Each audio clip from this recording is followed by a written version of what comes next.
Sa atin pong paglagong espiritual, marami tayong mga tanong. Maraming mga hiwaga ang pananampalataya.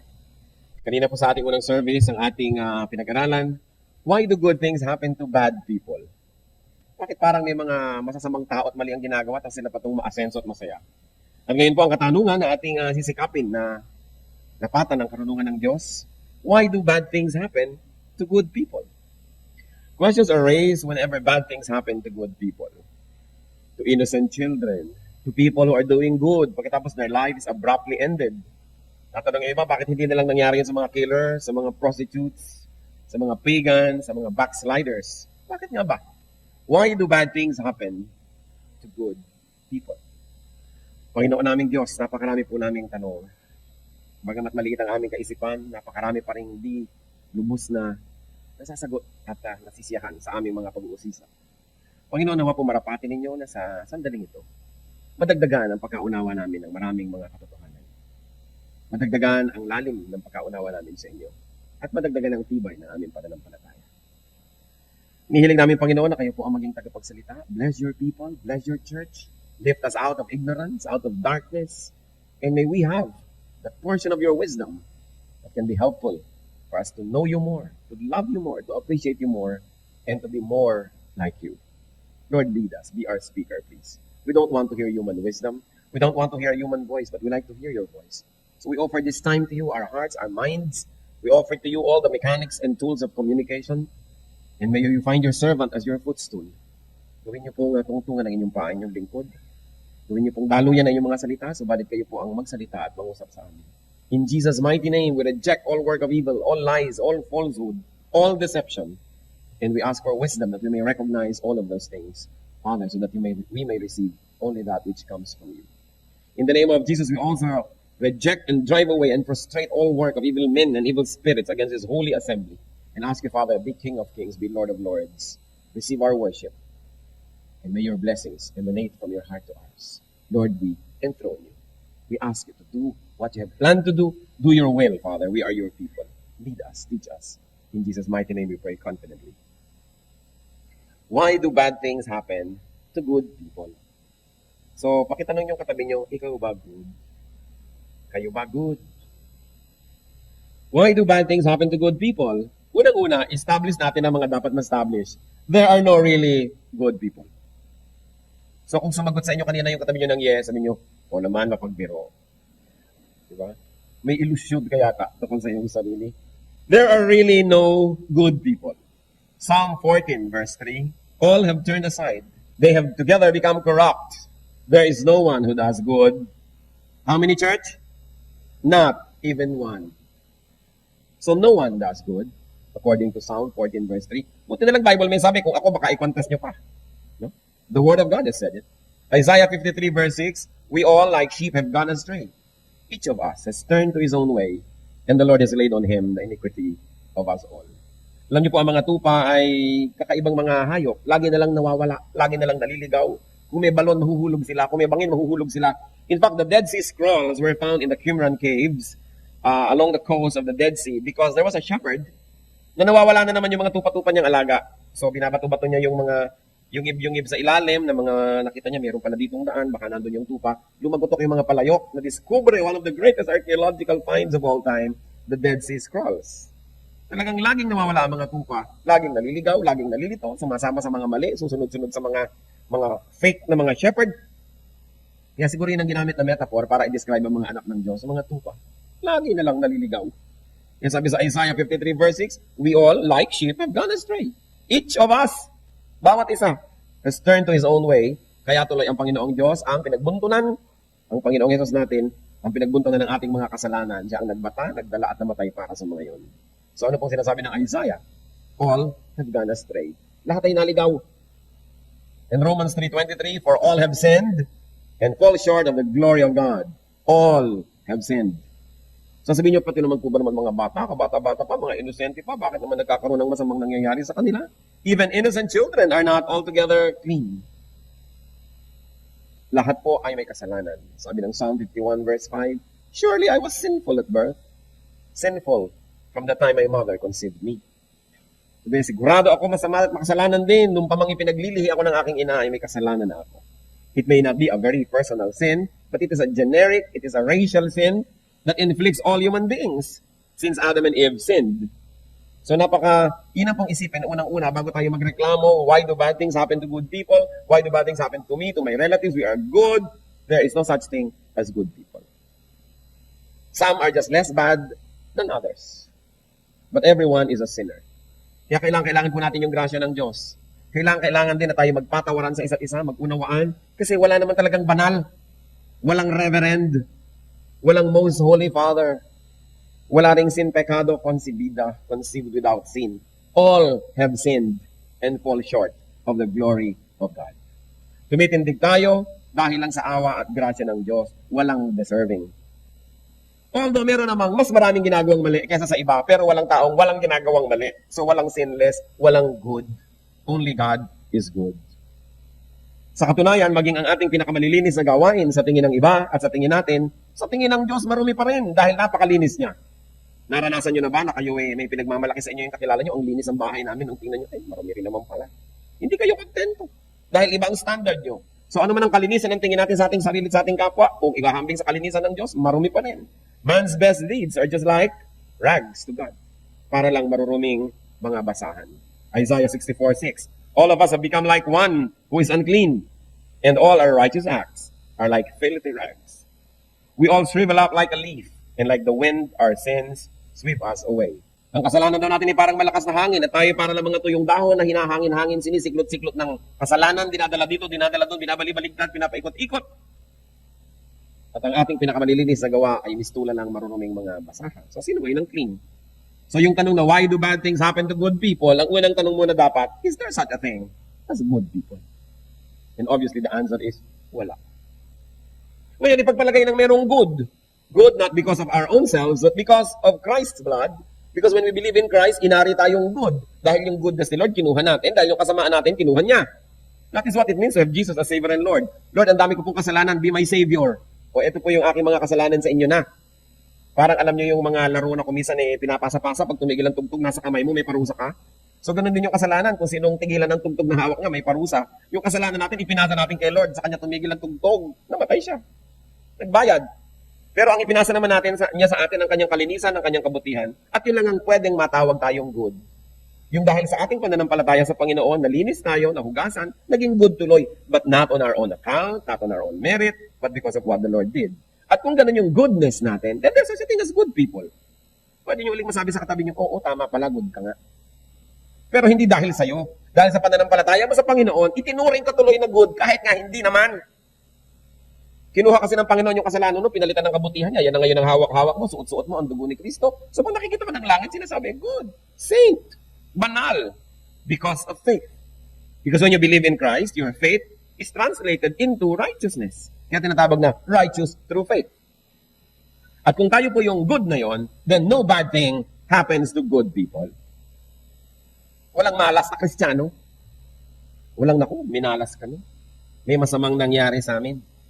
Remember, I like to be emphatic that good here does not mean personal righteousness. Hindi po ganon. Kundi good here is righteousness through faith. Nasasabing mabuti dahil sa pananampalataya sa Panginoon. Romans 1:17, for in the gospel, our righteousness from God is revealed. A righteousness that is by faith, from first to last. Just as it is written, the righteous will live by faith. Or the righteous will have life, because they become righteous through their faith. So, ang pinipilit mo kasi ng mga Israelite ay maging righteous on their own. Huwag mo itong kainin mo to, huwag mo itong gawin mo to, huwag kang pupunta doon, pumunta ka dito. So, pumipilit sila na bumuo ng righteousness by works. At ang ipinakita po ng Biblia, hindi magtatanggumpay kahit kailan yung righteousness by works. Kasi kahit anong gawin mo, kulang. Titimbangin ka, ngunit kulang. Kahit anong gawin, kulang. Kaya sabi, eto, ipinakilala na ng gospel yung ibang uri ng righteousness. For in the gospel, a righteousness from God, hindi from you, from God, bigay lang niya, is revealed. Ibinunyag, ipinakilala na isang uri ng kabanalan na galing sa Diyos, ang kabanalan na mula umpisa hanggang dulo ay sa pananampalataya lang, hindi sa sariling gawa. So pag nanampalataya ako sa Panginoon, binibilang na ako righteous. Therefore, I am good. Romans 9:30, what then shall we say?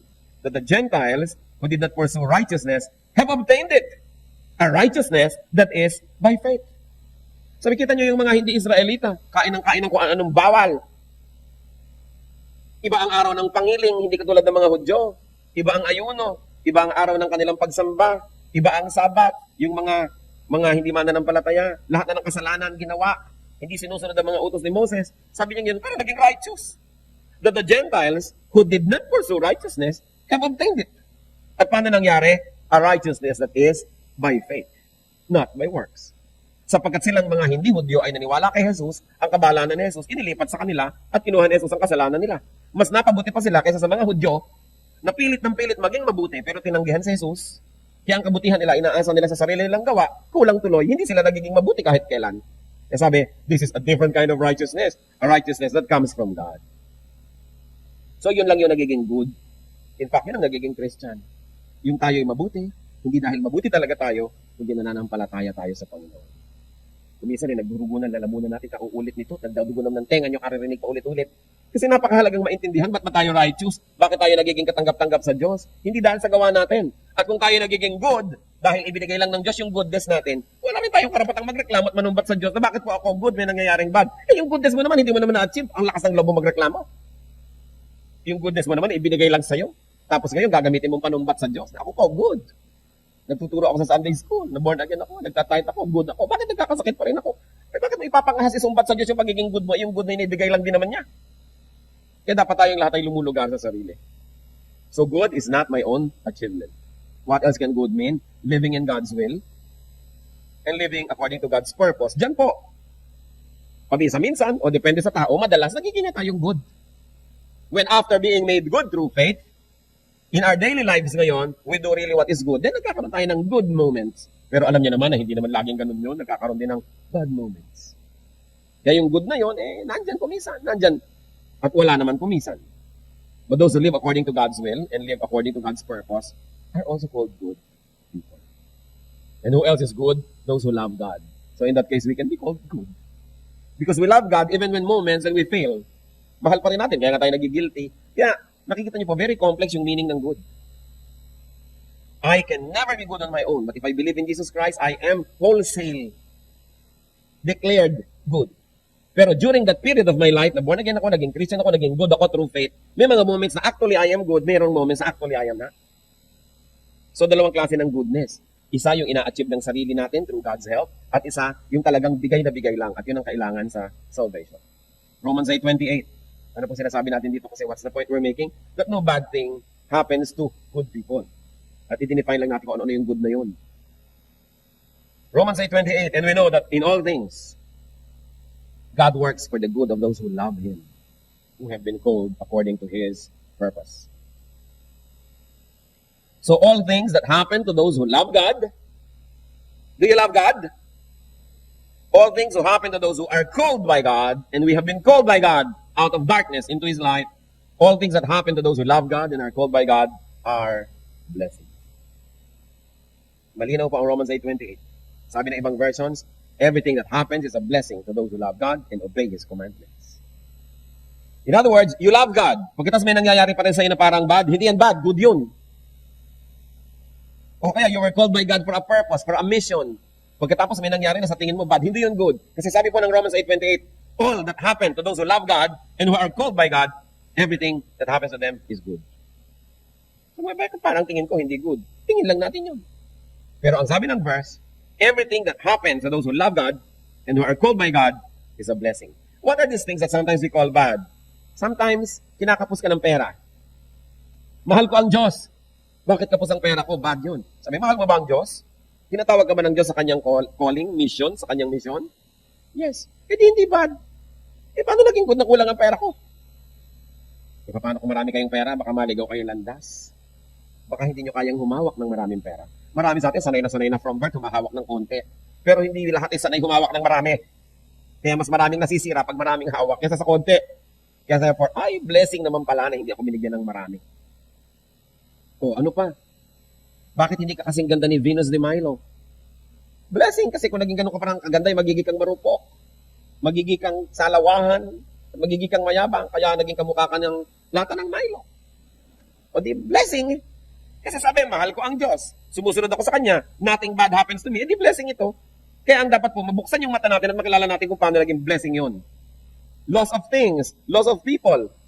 Sometimes may nawala. Sabi mo, ay, paano yan? Umiibig ako sa Panginoon. Tapos biglang nawala yung ganong bagay. Sinabi sa scripture. All things that happen to those who love God, who are called by God, are blessings. Blessing na nawala yan. Kumbaga sa halaman, tinalbusan ka. Di ba yung tinatalbusan, nawawalan? Ang kasunod po pala lalago lalo. May natatanggal, nawawalan ka ng relasyon, minsan nawawalan ka ng tagumpay, nawawalan tayo ng mga bagay-bagay.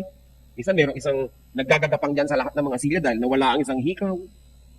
O minsan natatanggal na talaga yun para masabing, ayan, maging free ka na, huwag ka na kasing suot ng ganyan. Hanap-hanap ka tuloy pag nawala. O dapat mahalaga, suot natin, nagagandahan tayo. Pero kung nawala, hindi nawala. Hinanap mo ng konti, pero hindi ka naman crispy, Basilio, ang mga hikaw ko.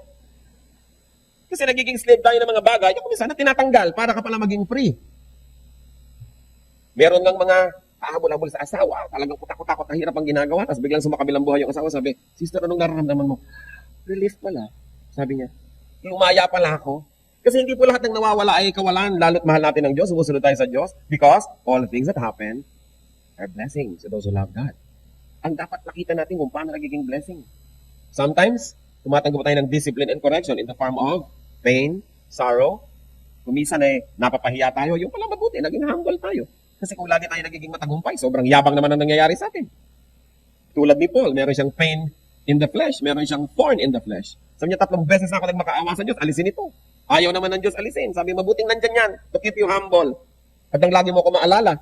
Kaya sabi ni Paul, ito nga yung weakness ko na to, thorn in the flesh, it becomes my strength. Why? Because in that area, I don't depend on myself, but depend on God. So how can I be weak when I depend on God? Kaya sabi niya, when I am weak, then I am strong. So ang mga anak ng Diyos na tinatawag niya at nagmamahal sa Kanya, walang weakness. Dahil, pag meron tayong weakness, mahal natin ang Diyos, tinatawag niya tayo, sumasamba tayo sa Kanya, ipinauubaya natin sa Kanya yung weakness na yun. Siya ang nagte-take over. Kaya sabi ni Paul, then when I am weak, I am strong. Kaya pwede niyong sabihin sa katabi niyo, wala ka talagang weakness. Diba? Akala mo lang. Excuse mo lang yan. Para lagi ka magkasala, ayan, ito na yung weakness ko, ito na yung weakness ko. Excuse mo lang yan. Dahil kung tatawagin mo ang Panginoon sa area of your weakness, magiging area of your strength yan Bakit nananatiling area of weakness? Because you don't call upon God and you depend on yourself. Therefore, it becomes a continuing weakness. Mga emotional pain, sorrow, frustration, kumisan parang bad. But in the end, it strengthens us. At pag sanay po tayo na nahihirapan, nasasaktan, tayo mga veterano ng napakaraming mga digmaan sa buhay, ano nangyayari? Kahit ano nangyayaring putukan at mga gulo sa paligid, payapa ka pa rin. Sabi mo, I've seen it all, I've done it all. Hindi na tayo madaling matakot. Tapos natanggalan ka ng kung ano-anong mga asset sa buhay, nalaman mong buhay ka pa rin kahit wala yon. Hindi ka naman takot. Alam niyo po, one of the most difficult situations in life is to have so much and be afraid of losing it. Kaya pag ang dami-dami mong tinatangkilik sa buhay, kasunod na yung takot-takot na fear, paranoia, jealousy, unkindness. Magtataka nga ako minsan yung pang maraming perang, mas madamot kaysa doon sa wala. Kasi sa takot niyang mawalan, sa takot niyang mawalan muli, lalo yung galing sa walat nagkaroon. Hindi na halos maging matulungin sa mga kapwa-wala na dapat nga nauunawaan niya yun. Para siyang yung babae sa Wuthering Heights, sa kumakain ng kamote, sabi niya, I will never go hungry again. Hindi niyo alam Kailangan magbasa-basa ng classics para alam natin ang tinutukoy sinong babaeng kumakain ng kamote. Kasi nagkaroon ng civil war, ang yaman-yaman pa naman niya dati, ngayon walang makakain, nung nakakita ng kaprasong kamote, kinain ng hilaw. Pero sabi niya, I will never go hungry again. Sa takot niya magutom muli. Kaya yung mga meron nga yan, ang mga mas madadamot pa kumisan, nababaligtad. Kumisan, hinuhubaran tayo, tinatanggalan, nagiging bare lahat to the minimum because we realize that we can survive with so little. That we really need so little. It doesn't mean hindi tayo mag-strive na magkaroon ng nicer things, better things, finer things. Pero dapat alam natin sa puso natin, nandyan lang yan, ina-appreciate ko habang nandyan. Pero kung wala, pwede rin. Tuloy din ang buhay. O masaya ako, maraming ko ako kasama at kakampi, pero kung wala, pwede rin. Basta kasama ko ang Diyos. Nag-enjoy ako ng napakaraming magagandang bagay. Salamat, I'll enjoy it while it lasts. Pero kung wala, pwede rin. Hindi natin dapat nililimot so that these things don't become our gods. And then weaknesses, inadequacies, we have already mentioned, they become strengths whenever we depend on God in those areas. Sometimes even physical death. Sa biglang tingin, parang disadvantage. Paano kung di na kayo mamatay? Siyam na daan taong buhay pa kayo? Baka nagmamakaawa na kayo sa Diyos. Diyos ko po, tama na. Wakasan niyo ng aking buhay. Napagkakamala na akong driftwood. Siyempre, ang tao na mamatay, kaya lang pagka nangyayari sa atin, masyadong personal, nawawala yung perspective natin. But of course, ipinanganak, mamamatay, natural part ng buhay. So nalulungkot tayo, pero hindi tayo nagwawala. Nalulungkot tayo, pero hindi ka nawawala ng pag-asa kasi alam natin that even death is an entry point to another level of existence. Sabi ni Paul, therefore, to live is Christ and to die is gain. Pero kung honest naman tayo, talagang ayaw pa nating mag-to-die is gain. Saka na, to live is Christ muna. Di ba? Kayo, gusto nyo yun. Pinapahaba natin, pinipilit natin mag-to live is Christ muna. Pero kung talagang wala nang magagawa at nandun na, hindi to die is gain naman. Ibang ligaya naman. Because the people of God never really die. We only change places. We only change forms. People of God don't die. Why? Because Jesus is alive. And where He is, He will go. We will be like Him. Bumangon na nga siya wala sa kamatayan, kaya hindi na tayo dapat pumunta doon sa kamatayan na yun. Napuntahan na niya, nagawa na niya para sa atin, exempted na tayo doon. Kaya hindi naman lubos na nakakatakot yan, bagamat ayaw pa natin sana. Pero kung talagang andyan na, tinatanggap. So from heaven's perspective, bad things may not really be bad. Bad things can actually even be good. Tayo pong mga anak ng Diyos, kahit anong nangyari, no matter how bad it looks, ang lagi nating hinahanap, ano yung good dito? Ganun ang mga anak ng Diyos. We are incurable optimists. And you know why? Because we have God. Sabi niya, I will never leave you. I will never forsake you. Walang masamang balak sa atin ng Diyos. So niya, I know the plans I have for you. Plans not to harm you, but to give you hope, a future. This is my plan for you. So bakit tayo ngayon magmumukmuk kung may mga nangyayari? Hindi natin madedena yung human emotion at yung limitation ng ating isip. Hindi natin laging nauunawaan, hindi natin lubos na nababatid at nasusukat. Pero dahil sa ating pananampalataya, alam natin, no matter how bad it looks, because we have God on our side, because God is alive, this is not really that bad. And I will look for what is good in this. Hindi tayo nawawala ng pag-asa. God's thoughts are different from man's thoughts. God's ways are different from man's ways. So His way to bless is not always the way we want. What is good to Him may not always look good to us. Isaiah 55 verses 8 to 9. For my thoughts are not your thoughts, neither are your ways my ways, declares the Lord. As the heavens are higher than the earth, so are my ways higher than your ways, and my thoughts higher than your thoughts. So pag meron tayong hindi maabot, hindi maunawaan, natatempt kang magtanong, magalit, magtampo sa Diyos, sasabihin mo, Lord, your ways are higher than mine, and your thoughts higher than my thoughts. I will not be like this child na humukay ng kaprasong butas sa kaprasong hukay sa buhanginan sa tabi ng dagat. At sabi niya, ilalagay ko sa kaprasong hukay na ito ang tubig ng buong dagat na yan. Parang ganoon ang ating isip. Hindi niya kayang ilagay sa loob niya ang lahat ng tubig sa buong dagat. Hindi natin kayang malirip, maunawaan ang lahat ng thoughts ng Diyos. We can only understand parts of it. Because if we can understand everything, edi just na rin tayo. Kaya merong tayong pinanghahawakan dahil nauunawaan, at maraming pinanghahawakan dahil pinaniniwalaan. We know, and when we don't know, we believe. Yun ang importante po sa ating pananampalataya. Bad things can happen also, we should understand, as a consequence of man's actions. So may mga bad things na hindi naman bad. Ngayon, may bad things na nangyari dahil talagang may ginawa kang bad o people around you may ginawang bad. Natural, God's justice will be operationalized. And it is good. Because if bad things don't result in bad things, then walang justice. Then God is not God. So mabutit may justice. Tayo, walang paniwala, gusto natin may katarungan. Gusto natin ang lahat ng mga masasama, mahulit, makulong. Pero pagka mag-anak mo na yung nahuhuli, ayaw mo na. Gusto mo exemption. So kaya kamag-anak natin, malapit sa atin yung tinamaan ng justice, isa pa rin yung blessing. What is the blessing? Kahit tayo personally lumungkot. Because there is justice. And that is a blessing. That is good. Kaya huwag natin laging pinapersonal ang lahat ng bagay. Kasi pag napepersonal, nawawala yung perspective natin eh. Gusto natin, sige, may all bad people drop dead, tapos tatay mo pala yung bad except my father. Lahat sana na magnanakaw, mahuli, anak mo pala yung nagnanakaw, except my son. So paano yun? Pagka hindi siya nahuli, walang nangyari, walang hustisya. Then it's not a good world. It's not a good God. May mga cause and effect. At kung yung pong bad ay bunga ng bad causes, it's still good. It means there is justice operating in the universe. And then sometimes, what looks like bad things can happen for no clear reason at all. Hindi mo talaga makitang good naman ito. Hindi mo rin naman nakitang deserving mo dahil wala ka namang ginawang bad. Bakit bad pa rin ang nangyari? Ecclesiastes 9:11, written by Solomon, the wisest man that walked the face of the planet, says, I have seen something else under the sun. The race is not to the swift, for the battle to the strong. Nor does food come to the wise, or wealth to the brilliant, or favor to the learned. But time and chance happen to them all. Anong sabi ni Solomon na napakarunong? Lahat ng pag-iisip natin, papunta pa lang tayo, pauwi na siya sa mga anak. Umuwi ka na, sasabihin ko na lang sa iyo ang ending. Nagpunta na ako dyan eh, ako na yung wisest of all. I'll tell you, sabi niya, time and chance happen to all. Ano daw yung na-observe niya? Hindi ko mo't mabilis kang tumakbo, ikaw ang mananalo sa karera. Hindi ko mo't ikaw ay malakas, mananalo ka sa lahat ng digmaan. Hindi ko mo marunong ka, ikaw ang magkakaroon ng pagkain sa iyong hapag. Hindi laging nagpupunta ang pagkain at mga blessings sa mga marunong. Sabi niya gano'n?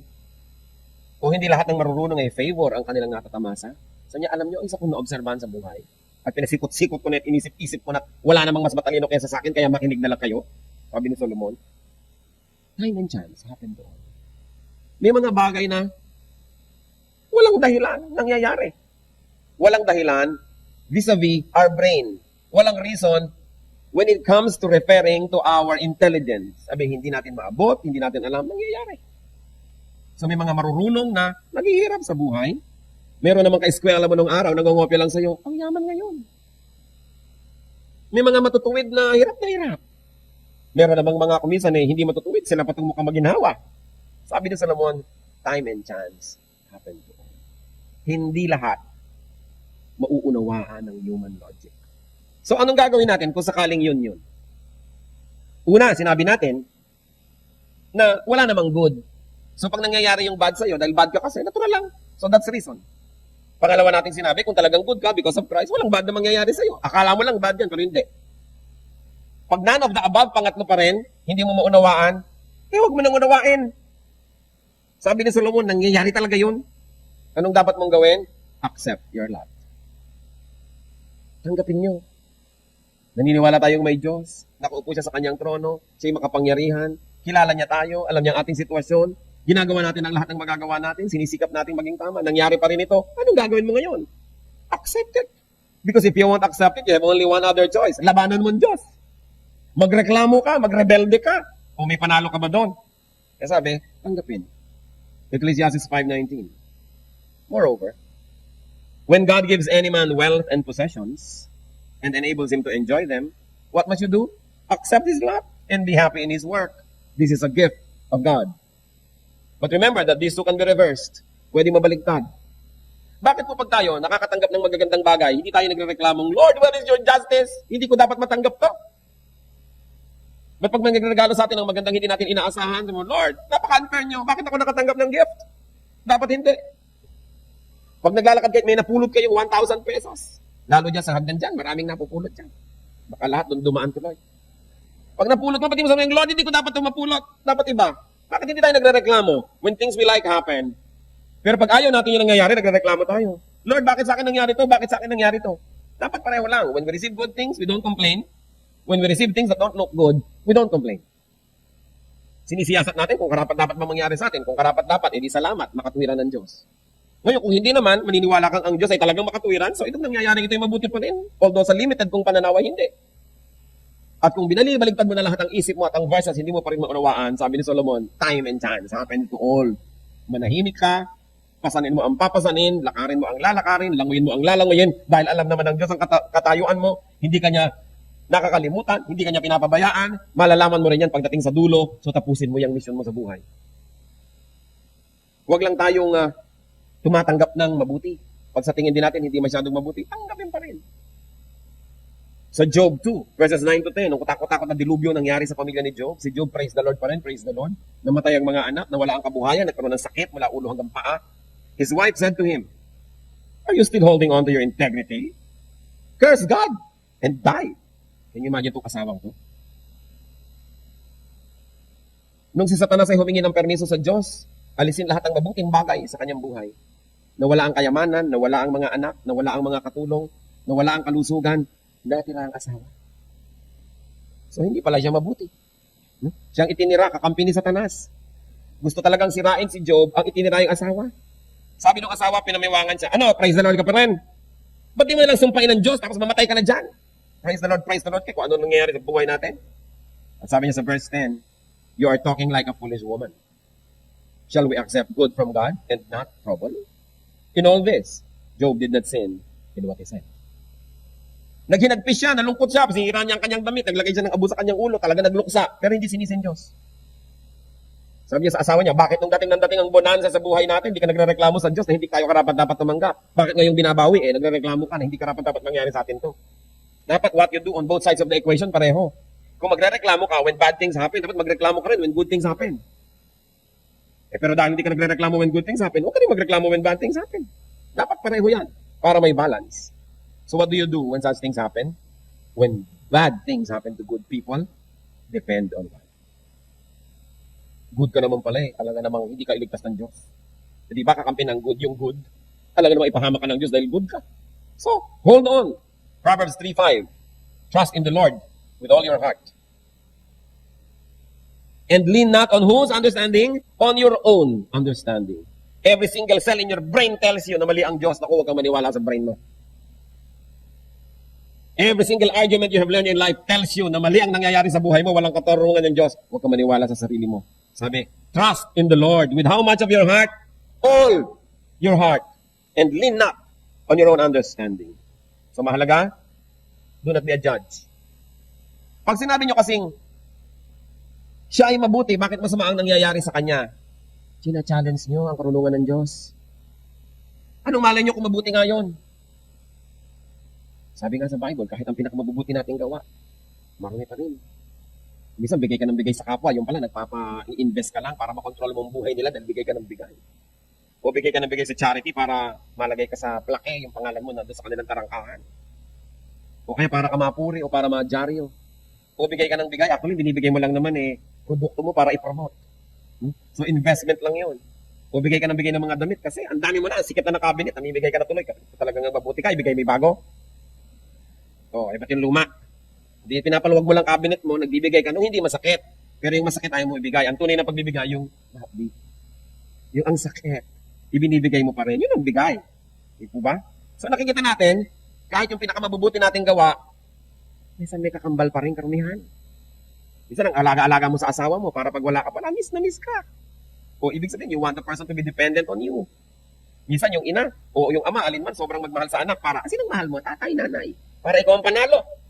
O yung kabutihan natin, investment para sa sarili rin. Kasi sabi, yung mga gawa nyo, ang dudumi. Kaya, kailangan, nagtitiwala tayo sa Diyos at huwag tayo nagja-judge. Ang bubuting tao, masama ang nangyari. Anong akala nyo? Mas mabait pa kayo sa Diyos. Kasi pag sinabi mo, ang bubuti nila, ang sama nang nangyari, parang yun na sinabi ko, ako Diyos, hindi ko gagawin yan eh. Kayo ba Diyos? Alam ba natin?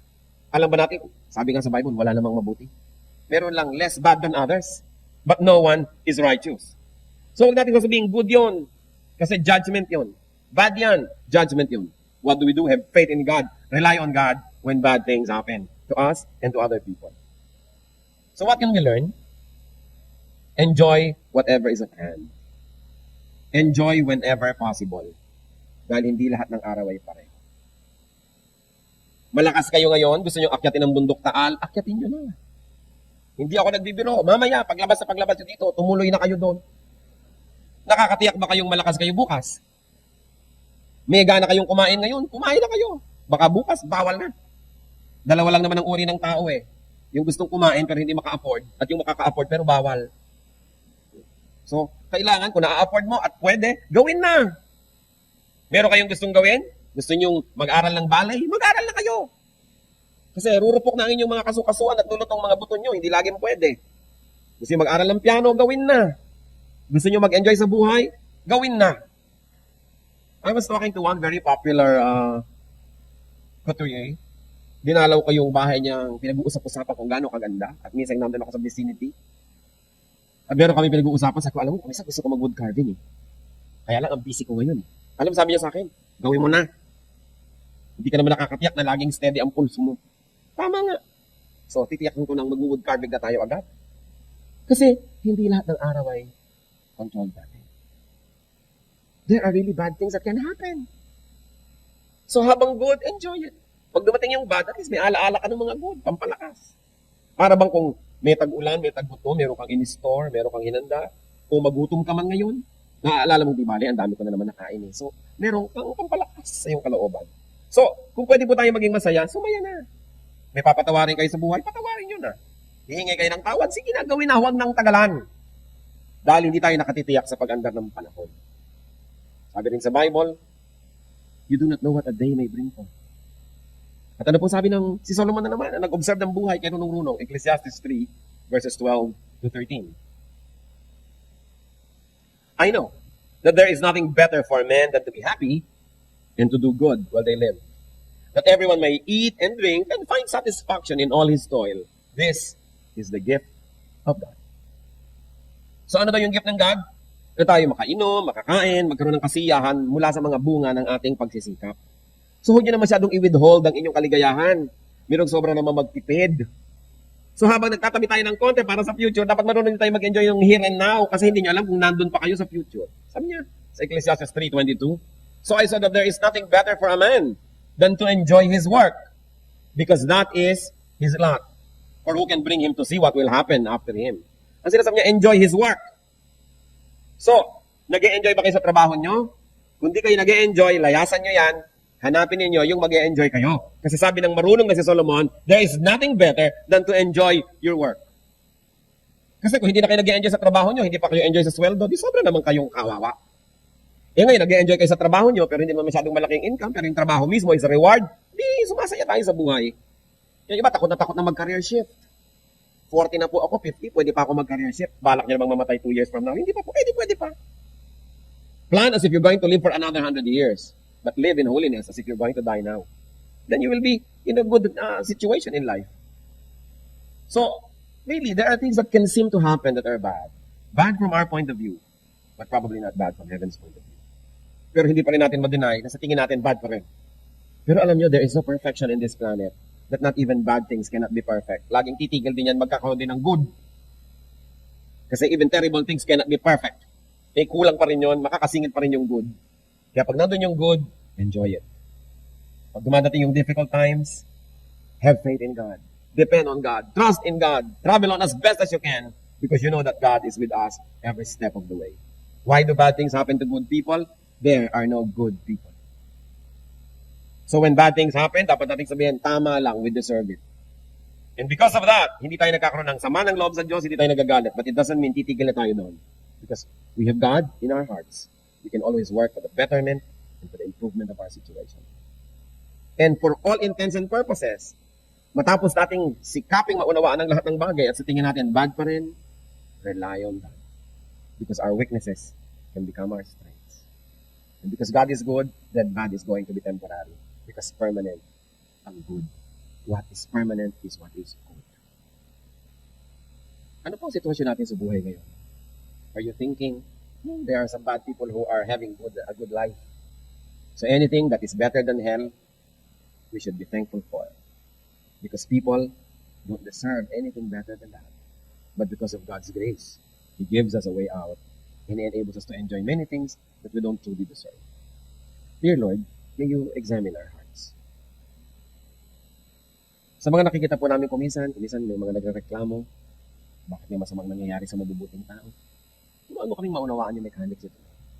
Una, to begin with the fact that wala naman talagang good people.